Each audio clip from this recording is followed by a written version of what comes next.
Hi friend, చూడండి మా కోళ్ళు ఇత్తులు తింటే మంచిగా వేస్తే బియ్యం. ఇప్పుడు నిమ్మకాయలు నింపుదాం. నిమ్మకాయలు చూడండి ఎట్లా అయింది, మస్తు వచ్చినాయి కదా. ఇప్పుడు దించాలి. తెంచి కొంచెం మా చుట్టాలు పంపిద్దాం అనుకుంటున్నాం, కొన్ని మా ఇంట్లో పెట్టుకుంటాం. సరేనా? ఇప్పుడు తెంచుతుంది చూడండి.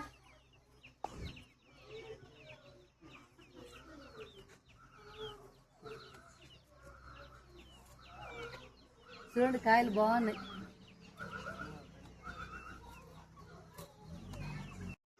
చూడండి ఎల్లి ఇంట్లో చెట్టు ఉంటే ఎంత లాభం అంటే అంత లాభం.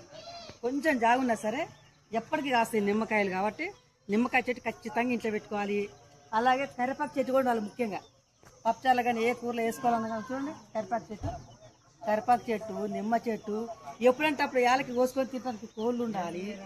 అట్లనే చూడండి మా దొండ చెట్టు కూడా ఎప్పుడు ఆయాలకి ఇయాలకు 10 రోజులకో 20 రోజులు ఎంత నయం.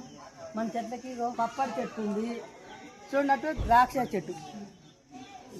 చెట్టు జామ చెట్టు ఏ కాలమైనా కానీ చూడండి జామకాయలు కాస్తానికి రెడీగా ఉంటుంది. జామ చెట్టు నీడకి నీడ, కాయలకి కాయలు. సన్న ఫ్రెండ్ మరి బాయ్, ఉంటా. ఇవన్నీ మా సొంత కాయలే, ఎవరో కాదు. సరేనా?